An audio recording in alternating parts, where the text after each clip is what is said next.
Super 6 పథకాల్లో ఒక gas ఒక్కటి అమల్లోకి వచ్చింది. మిగతా దాంట్లో ఇప్పుడు ఏదో 2 పథకాల పేర్లు చెప్పారు కానీ అవి అమల్లోకి వస్తాయా లేదా అన్నటువంటి దాని దగ్గర సందేహం ఉంది.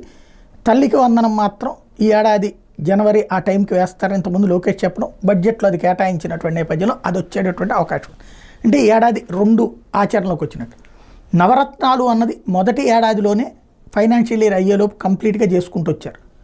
రెండో ఫైనాన్షియల్ ఇయర్ నాటికి మ్యాక్సిమం ఇక అది కంటిన్యూ చేసుకుంటూ వచ్చారు జగన్మోహన్ రెడ్డి. సూపర్ 6 అట్లాగే అన్నీ మొదటి ఏడాదే అని ఎక్స్పెక్ట్ చేస్తే ఇప్పుడు అందులో లేదు. అదే జగన్ ఉంటే ఇట్లా వచ్చేయి అంటూ ఒక షెడ్యూల్ని సాక్షి హైలైట్ చేసింది.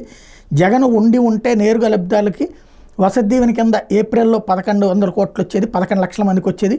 మత్స్యకార భరోసా కింద మే నెలలో 1,23,000 మందికి 123 కోట్లు వెళ్ళేవి. అమ్మఒడి కింద జూన్ నెలలో 42.61 లక్షల మందికి 6,392 కోట్లు వెళ్ళేవి. పంటల బీమా కింద జూలైలో 10.2 లక్షల మందికి 1,117 కోట్లు వెళ్ళేవి. నేతన నేస్తం కింద జూలైలో 0.83 లక్షల మందికి 198 కోట్లు వెళ్ళేవి.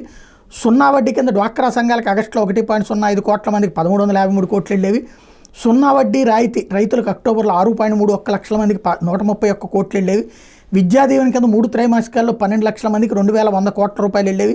రైతు భరోసా కింద 2 విడతల్లో 53.58 లక్షలకి 6,147 కోట్లు వెళ్ళేవి. జగన్ ఉంటే అది జరిగేది అన్నటువంటి దాన్ని సాక్షి ప్రొజెక్ట్ చేసుకొచ్చింది.